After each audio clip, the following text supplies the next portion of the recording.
Everyone, আমি dietician Madhurima. আশা করছি তোমরা সবাই খুব ভালো আছো। আজকে আমার ওয়েট লস জার্নির 37 নম্বরতম দিন।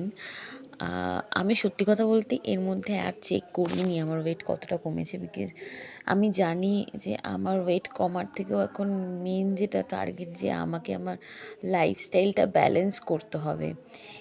যখন আমরা ডায়েট করি, ওজন কমানোর ক্ষেত্রে আমি বলছি, প্রপার একটা কাস্টমাইজ ডায়েট প্ল্যানও যদি হয়, দেখবে ডায়েট করতে করতে না অনেক সময় মিষ্টি খেতে খুব ইচ্ছে করে, সন্ধ্যাবেলা করে খুব সল্ট খেতে ইচ্ছে করে, এই ক্রেভিংগুলো হয়।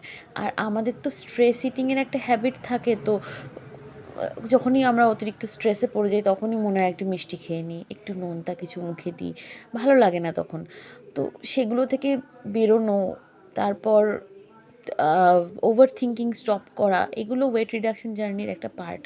নিজেকে রেগুলার অ্যাক্টিভ রাখা, ডিসিপ্লিন মেনটেন করে চলা, টাইম টাইম খাওয়া দাওয়া করা, এক্সারসাইজ করা, অর্গানাইজ ওয়েতে চলা, এই সবগুলোই ওয়েট লস জার্নির একটা পার্ট।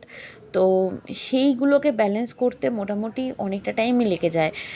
আর সেটাই আর কি, তাই এখন আর ওয়েট কমানোটা নিয়ে মেন ফোকাস রাখিনি, রেখেছি কী করে নিজের লাইফস্টাইলটাকে, ডেলি রুটিনটাকে আগে ব্যালেন্স করা যায়। ব্রেকফাস্টে ছিল আজকে আমার স্মুদির মধ্যে চিয়া সিড, আম, কলা, ওটস এগুলো দিয়ে স্মুদিটা বানিয়েছিলাম। একদম ইজি হ্যান্ডি রেসিপি, ওটা তাড়াতাড়ি খাওয়া হয়ে যায়, তাড়াতাড়ি বানানো হয়ে যায়। আমি রাতের বেলা ছোলা আর সয়াবিনের দানা ভেজাতে ভুলে গেছিলাম, তাই সেটা সকালবেলা ভিজিয়ে রেখেছিলাম, বিকজ আমি রেগুলার বেসিসে ছোলা আর সয়াবিনের দানাটা আমার রান্নাতে ইউজ করি।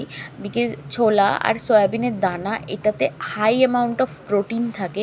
আর ছোলার যদি তুমি স্প্রাউট তৈরি করে নিতে পারো, মানে অঙ্কুর গজিয়ে নিতে পারো, তাহলে তার প্রোটিন কোয়ালিটিটা আরও বৃদ্ধি পায়।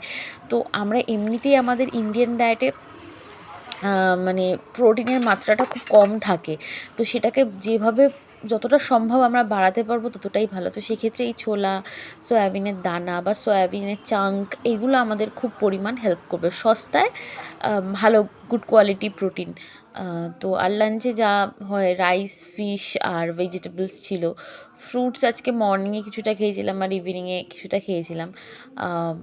তো এইটুকুনি আজকের জন্য বলার ছিল। তোমরা ভালো থেকো, সুস্থ থেকো, রাধে রাধে, গুড নাইট।